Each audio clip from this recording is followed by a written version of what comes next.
ఈరోజు Indian stock market week నోట్తో ముగిసింది.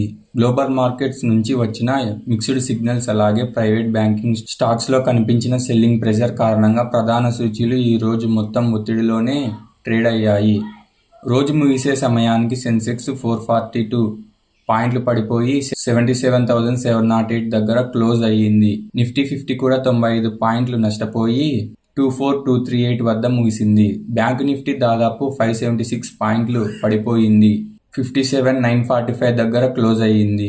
అయితే ఈరోజు మార్కెట్లో ఒక పాజిటివ్ అంశం కూడా కనిపించింది. ప్రధాన సూచీలు వీకుగా ముగిసిన మిడ్ క్యాప్ మరియు స్మాల్ క్యాప్ స్టాక్స్లో మాత్రం బయింగ్ కొనసాగింది.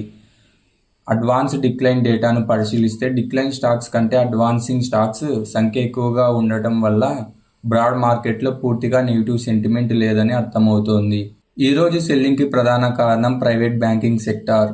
ముఖ్యంగా హెచ్డిఎఫ్సి బ్యాంక్, యాక్సిస్ బ్యాంక్ మరియు కోటక్ మహీంద్రా బ్యాంకు తమ క్వార్టర్లీ రిజల్ట్స్ తర్వాత సెల్లింగ్ ప్రెజర్ని ఎదుర్కొన్నాయి.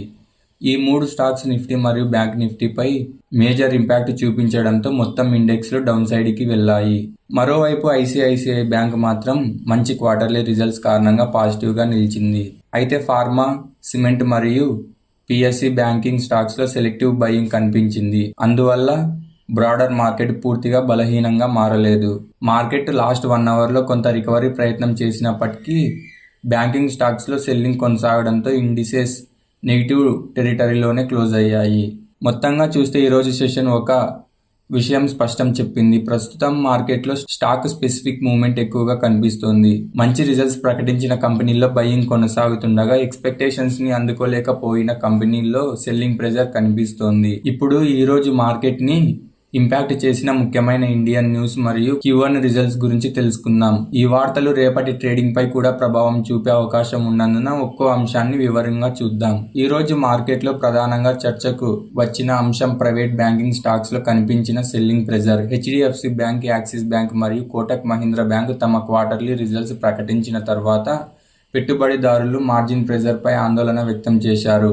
ముఖ్యంగా నెట్ ఇంట్రెస్ట్ మార్జిన్ అంచనాలను తట్టుకోలేక ఈ మూడు స్టాక్స్లో సెల్లింగ్ కనిపించింది. ఈ కారణంగా బ్యాంక్ నిఫ్టీ దాదాపు 1% కంటే ఎక్కువ పడిపోయింది మరియు మొత్తం మార్కెట్పై కూడా ఒత్తిడి ఏర్పడింది. అయితే మరోవైపు ఐసిఐసిఐ బ్యాంక్ మాత్రం మంచి క్వార్టర్లీ పర్ఫార్మెన్స్తో అంచనాలను మించి ఫలితాలు ప్రకటించింది.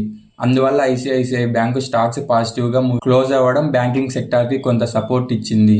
రిలయన్స్ ఇండస్ట్రీస్ కూడా తన Q1 రిజల్ట్స్తో మార్కెట్ దృష్టిని ఆకర్షించింది. ఆయిల్ టు కెమికల్స్ బిజినెస్లో మంచి పర్ఫార్మెన్స్ అలాగే జియో బిజినెస్లో స్థిరమైన గ్రోత్ కారణంగా కంపెనీ రిజల్ట్స్ మార్కెట్ అంచనాలను మించి వచ్చాయి. దీంతో చాలా బ్రోకరేజెస్ రిలయన్స్ పై తమ పాజిటివ్ వ్యూస్ ని కొనసాగించాయి. అయితే ఈ రోజు ఓవరాల్ మార్కెట్ వీక్ గా ఉండడంతో రిలయన్స్ స్టాక్స్ లో పెద్ద మూవ్మెంట్ కనిపించలేదు. సిమెంట్ సెక్టార్ నుంచి అల్ట్రాటెక్ సిమెంట్ మంచి రిజల్ట్స్ ప్రకటించింది. కంపెనీ నెట్ ప్రాఫిట్ దాదాపు 17% పెరగడంతో పాటు రెవెన్యూ కూడా 16% పెరిగింది. డొమెస్టిక్ డిమాండ్ బలంగా ఉండటం, సేల్స్ వాల్యూమ్స్ పెరగటం ఈ రిజల్ట్స్ కి ప్రధాన కారణాలు. దీనివల్ల సిమెంట్ సెక్టార్పై పాజిటివ్ సెంటిమెంట్ కొనసాగుతోంది. మెటల్ సెక్టార్లో జేఎస్డబ్ల్యూ కూడా స్ట్రాంగ్ Q1 రిజల్ట్స్ ప్రకటించింది. కంపెనీ ప్రాఫిట్ గత ఏడాదితో పోలిస్తే దాదాపు రెట్టింపు కావడం అలాగే డెప్ట్ తగ్గడం వల్ల లాంగ్ టర్మ్ కంపెనీపై పాజిటివ్ రివ్యూ కొనసాగుతోంది. పిఎస్యు బ్యాంకింగ్ సెక్టార్ నుంచి పంజాబ్ నేషనల్ బ్యాంక్ ఈరోజు టాప్ గెయినర్స్ లో ఒకటిగా నిలిచింది. Q1 నెట్ ప్రాఫిట్ 3 రెట్లకు పైగా పెరగడంతో స్టాక్స్లో స్ట్రాంగ్ బయింగ్ కనిపించింది. బ్రోకరేజెస్ కూడా ఈ స్టాక్స్ పై తమ పాజిటివ్ అవుట్లుక్ ని కొనసాగిస్తున్నాయి. దీంతో పిఎస్యు బ్యాంకింగ్ స్టాక్స్ పై కూడా మంచి ఆసక్తి కనిపించింది. హిమాద్రి స్పెషాలిటీ కెమికల్స్ కూడా మంచి రిజల్ట్స్ ప్రకటించింది. నెట్ ప్రాఫిట్ దాదాపు 27% పెరగడంతో పాటు కంపెనీ కొత్త క్యాపెక్స్ ప్లాన్స్ ప్రకటించింది. దీనివల్ల కొత్త 52 వీక్ హైని తాకింది. ఇది స్పెషాలిటీ కెమికల్స్ సెక్టార్ కి పాజిటివ్ డెవలప్మెంట్ గా చెప్పొచ్చు. ఇంకో ముఖ్యమైన పాయింట్ ఏంటంటే మార్కెట్లో ప్రస్తుతం స్టాక్ స్పెసిఫిక్ మూవ్మెంట్ ఎక్కువగా కనిపిస్తోంది. మంచి రిజల్ట్స్ ప్రకటించిన కంపెనీల్లో ఇన్వెస్టర్స్ బయింగ్ చేస్తున్నారు, కానీ అంచనాలకు తగ్గట్టు రిజల్ట్స్ రాకపోయిన సెక్టార్లలో స్టాక్స్ లో వెంటనే సెల్లింగ్ ప్రెజర్ కనిపిస్తోంది. అందువల్ల ప్రస్తుతం ట్రేడర్స్ మొత్తం మార్కెట్ డైరెక్షన్ కంటే ఇండివిజువల్ స్టాక్ రిజల్ట్స్ పై ఎక్కువ ఫోకస్ చేస్తున్నారు. ప్రభుత్వం ప్రస్తుతం ఈక్విటీ ఇన్వెస్ట్మెంట్స్ పై ఉన్న long term capital gains tax ని తొలగించే ప్రతిపాదన లేదని స్పష్టం చేసింది. కాబట్టి ఈ విషయంలో మార్కెట్ కి ఎలాంటి పాలసీ సర్ప్రైజ్ లేదు. అలాగే విదేశీ బ్రోకరేజ్ బెర్న్స్టీన్ ప్రకారం ఇండియన్ మార్కెట్లో లార్జ్ క్యాప్ స్టాక్స్ పై మళ్లీ ఆసక్తి పెరిగే అవకాశం ఉందని, ప్రస్తుత ర్యాలీ కొంత కన్సాలిడేషన్లోకి వెళ్లొచ్చని అంచనా వేసింది. ఇలాంటి రిపోర్ట్స్ వల్ల సెక్టార్ రొటేషన్ కొనసాగే అవకాశాన్ని పూర్తిగా తోసిపుచ్చలేం. ఇప్పుడు ఈ రోజు టెక్నికల్ చార్ట్స్ అలాగే ఆప్షన్ చైన్ ఏం సూచిస్తున్నాయో వివరంగా చూద్దాం. రేపటి ట్రేడింగ్ లో ఏ లెవెల్స్ చాలా ముఖ్యమైనవి కూడా తెలుసుకుందాం. ఫస్ట్ నిఫ్టీ 50 గురించి మాట్లాడుకుందాం. ఈ రోజు నిఫ్టీ 24,238 దగ్గర క్లోజ్ అయినప్పటికీ డైలీ చార్ట్ లో ఇంకా పూర్తిగా బేరిష్ స్ట్రక్చర్ ఏర్పడలేదు. గత కొన్ని రోజులుగా నిఫ్టీ ఒక కన్సాలిడేషన్ రేంజ్ లో ట్రేడ్ అవుతోంది. అంటే బయర్స్ మరియు సెల్లర్స్ మధ్య సమతుల్యత కనిపిస్తోంది. డైలీ చార్ట్ ప్రకారం ఇమ్మీడియట్ సపోర్ట్ 24,200 ప్రాంతంలో ఉంది. ఈ స్థాయిని నిలబెట్టుకుంటే మళ్ళీ బయర్స్ యాక్టివ్ అయ్యే అవకాశం ఉంటుంది. కానీ 24,200 కంటే తక్కువ స్ట్రాంగ్ క్లోజింగ్ ఇస్తే తర్వాత ముఖ్యమైన సపోర్ట్ 24,000 ప్రాంతంలో కనిపిస్తోంది. అప్ సైడ్ లో 24,350 నుండి 24,400 వరకు చాలా కీలకమైన రెసిస్టెన్స్ జోన్. ఈ జోన్ ని వాల్యూమ్ తో బ్రేక్ చేసి సస్టైన్ చేస్తే మాత్రమే 24,500 నుంచి 24,800 వరకు మూవ్ వచ్చే అవకాశం పెరుగుతాది. అప్పటి వరకు రేంజ్ బౌండ్ ట్రేడింగ్ కొనసాగే అవకాశం ఎక్కువగా ఉంది. 15 మినిట్ చార్ట్ ను పరిశీలిస్తే ఇంట్రాడేలో సెల్లింగ్ ప్రెజర్ కనిపించినప్పటికీ సెల్లింగ్ ప్రెజర్ కనిపించినప్పటికీ చివరి గంటలో కొంత రికవరీ ప్రయత్నం జరిగింది. అయితే హయ్యర్ లో స్ట్రక్చర్ ఇంకా పూర్తిగా కన్ఫర్మ్ అవ్వలేదు. అందువల్ల రేపు ఓపెనింగ్ తర్వాత 24,350 పైన స్ట్రెంగ్త్ కనిపిస్తే మాత్రమే ఫ్రెష్ బయ్యింగ్ మూమెంటం వచ్చే అవకాశం ఉంది. లేకపోతే 24,200 సపోర్ట్ మరోసారి టెస్ట్ అయ్యే అవకాశాన్ని కూడా ట్రేడర్స్ దృష్టిలో పెట్టుకోవాలి. ఇప్పుడు బ్యాంక్ నిఫ్టీ గురించి మాట్లాడుకుందాం. ఈ రోజు బ్యాంక్ నిఫ్టీపై ప్రధాన ఒత్తిడి హెచ్డిఎఫ్సి బ్యాంక్, యాక్సిస్ బ్యాంక్ మరియు కోటక్ మహీంద్రా బ్యాంక్ సెల్లింగ్ వల్ల వచ్చింది. అయినా కూడా డైలీ చార్టులో బ్యాంక్ నిఫ్టీ ఇప్పటికీ తన 20-డే ఈఎంఏ పైనే ట్రేడ్ అవుతోంది. ఇది షార్ట్ టర్మ్ ట్రెండ్ ఇంకా పూర్తిగా బలహీన పడలేదని సూచిస్తోంది. ఇమీడియట్ సపోర్ట్ 57,800 నుండి 57,900 ప్రాంతంలో ఉంది. ఈ జోన్ హోల్డ్ అయితే మరోసారి రికవరీ ప్రయత్నం చూడొచ్చు. అప్ సైడ్ లో 58,500 ప్రాంతం మొదటి రెసిస్టెన్స్ గా కనిపిస్తోంది. ఆ స్థాయిని బ్రేక్ చేస్తే 59,000 వైపు మొమెంటం కొనసాగే అవకాశం ఉంటుంది. ఇప్పుడు మోస్ట్ ఇంపార్టెంట్ అయిన ఆప్షన్ చైన్ ని చూద్దాం. ఆప్షన్ చైన్ ప్రకారం 24,200 స్ట్రైక్ వద్ద స్ట్రాంగ్ పుట్ ఓపెన్ ఇంట్రెస్ట్ కనిపిస్తోంది. అంటే ఈ స్థాయిని ఆప్షన్ రైటర్స్ ప్రస్తుతం ముఖ్యమైన సపోర్ట్ గా చూస్తున్నారు. మరోవైపు 24,400 స్ట్రైక్ వద్ద భారీ కాల్ రైటింగ్ కొనసాగుతోంది. దీని అర్థం ప్రస్తుతం సెల్లర్స్ 24,400 ప్రాంతాన్ని ఇమ్మీడియట్ రెసిస్టెన్స్ గా భావిస్తున్నారు. అందువల్ల ప్రస్తుతం నిఫ్టీకి 24,200 నుండి 24,400 వరకు ఒక ట్రేడింగ్ రేంజ్ ఏర్పడింది. 24,200 కంటే దిగువకు బ్రేక్ డౌన్ అయితే సెల్లింగ్ ప్రెజర్ పెరిగే అవకాశం ఉంది. 24,400 పైన స్ట్రాంగ్ బ్రేక్ డౌన్ వస్తే షార్ట్ కవరింగ్ కారణంగా 24,500 నుండి 24,600 వరకు వేగంగా మూవ్ రావచ్చు. రేపటి ట్రేడింగ్ కోసం గుర్తుంచుకోవాల్సిన ఇంపార్టెంట్ లెవెల్స్ ఇవి. Nifty support 24,200, major support 24,200, major support 24,000, resistance 24,350 నుండి 24,400 వరకు, బ్రేక్అవుట్ టార్గెట్ 24,500 నుండి 24,600.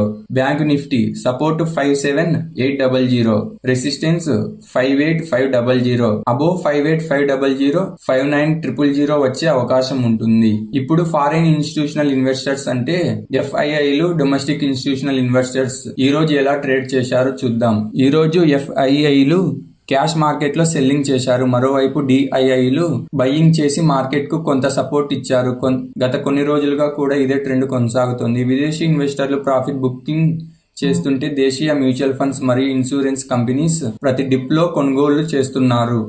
దీనివల్ల మార్కెట్ లో పెద్ద కరెక్షన్ రావడం లేదు. అయితే ఎఫ్ఐఐ సెల్లింగ్ కొనసాగితే నిఫ్టీపై షార్ట్ టర్మ్ ప్రెజర్ ఉండే అవకాశం ఉంది. అదే సమయంలో డిఐఐ బయ్యింగ్ కొనసాగితే మార్కెట్ కు దిగువ స్థాయిలో మంచి సపోర్ట్ లభించే అవకాశం ఉంది. రేపు ఓపెనింగ్ సమయంలో గ్లోబల్ క్యూస్ పాజిటివ్ గా ఉంటే వాలటిలిటీ కూడా తగ్గే అవకాశం ఉంది. ఈ రోజు ఏ సెక్టార్స్ స్ట్రాంగ్ గా ఉన్నాయో, ఏవి వీక్ గా ఉన్నాయో చూద్దాం. ఈ రోజు ఫార్మా సెక్టార్ లో మంచి బయ్యింగ్ కనిపించింది. సిప్లా వంటి కంపెనీలు మంచి పర్ఫార్మెన్స్ చూపించాయి. సిమెంట్ సెక్టార్ కూడా అల్ట్రాటెక్ సిమెంట్ స్ట్రాంగ్ రిజల్ట్స్ కారణంగా పాజిటివ్ గా కనిపించింది. పిఎస్యు బ్యాంకింగ్ స్టాక్స్ లో ముఖ్యంగా పిఎన్బి మంచి రిజల్ట్స్ తో మంచి మొమెంటం చూపించింది. కొన్ని మిడ్ క్యాప్ మరియు స్మాల్ క్యాప్ స్టాక్స్ లో కూడా సెలెక్టివ్ బయ్యింగ్ కనిపించింది. బ్రాడ్ మార్కెట్ కి పాజిటివ్ సిగ్నల్. ఈ రోజు అత్యంత బలహీనంగా కనిపించిన sector private banking. HDFC bank, axis bank మరియు కోటక్ మహీంద్రా బ్యాంక్ లో సెల్లింగ్ కారణంగా బ్యాంక్ నిఫ్టీపై భారీ ప్రభావం పడింది. కొన్ని ఆటో స్టాక్స్ లో కూడా ప్రాఫిట్ బుకింగ్ కనిపించింది. ఓవరాల్ గా బ్యాంకింగ్ సెక్టార్ ఈ రోజు మార్కెట్ ని డౌన్ సైడ్ కి లాగింది. ఈ రోజు మంచి పర్ఫార్మెన్స్ చూపిన కొన్ని ముఖ్యమైన స్టాక్స్ ఇవి. Punjab national bank strong Q1 results తర్వాత మంచి buying. Himadri specialty chemicals strong profit growth మరియు capex announcement. Cipla pharma buying వల్ల positive momentum. UltraTech cement strong earning తో ఇన్వెస్టర్స్ లో పాజిటివ్ సెంటిమెంట్. ఈ స్టాక్స్ లో స్ట్రాంగ్ ఫండమెంటల్ కారణంగా కొనుగోళ్లు కనిపించాయి. మరోవైపు ఈ రోజు ఎక్కువ సెల్లింగ్ కనిపించిన స్టాక్స్ ఇవి. HDFC bank, axis bank, Kotak Mahindra bank, Tata technologies. ఈ స్టాక్స్ లో మార్జిన్ ప్రెజర్, వాల్యుయేషన్ కన్సర్న్స్ మరియు క్వార్టర్లీ రిజల్ట్స్ తర్వాత ప్రాఫిట్ బుకింగ్ కనిపించింది. రేపు ట్రేడింగ్ లో ముఖ్యమైన ఈ స్టాక్స్ పై దృష్టి పెట్టండి. రిలయన్స్ ఇండస్ట్రీస్ స్ట్రాంగ్ రిజల్ట్స్ తర్వాత ఫాలో త్రూ బయింగ్ వస్తుందా? ICICI బ్యాంక్ బ్యాంకింగ్ సెక్టార్ లో రిలేటివ్ స్ట్రెంగ్త్ కొనసాగుతుందా? అల్ట్రాటెక్ సిమెంట్ రిజల్ట్స్ తర్వాత మొమెంటం కొనసాగుతుందా? PNB స్ట్రాంగ్ ఎర్నింగ్స్ తర్వాత మరోసారి బయింగ్ వస్తుందా?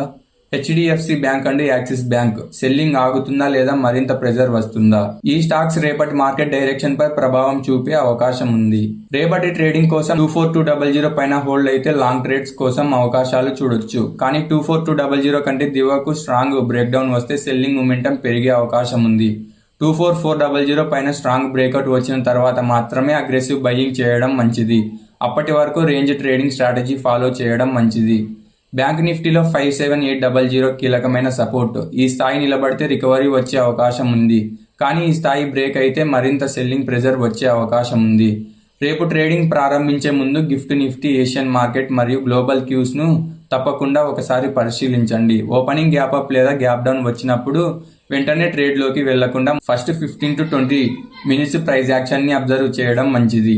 మొత్తంగా చూస్తే ఈ రోజు మార్కెట్ లో బ్యాంకింగ్ సెక్టార్ సెల్లింగ్ కారణంగా ప్రధాన సూచీలు నష్టాల్లో ముగిశాయి. అయితే mid cap, small cap stocks లో స్ట్రెంగ్త్ కొనసాగడం ఒక పాజిటివ్ అంశం. రేపు 24200 సపోర్ట్ మరియు 24400 రెసిస్టెన్స్ మధ్య జరిగే ప్రైస్ యాక్షన్ చాలా కీలకం. ఈ వీడియో మీకు ఉపయోగపడితే లైక్ చేయండి. మీ ట్రేడింగ్ ఫ్రెండ్స్ తో షేర్ చేయండి. ఇంకా ఇలాంటి ప్రతిరోజు మార్కెట్ అనాలిసిస్ కోసం మన ఛానల్ ని సబ్స్క్రైబ్ చేసుకోండి.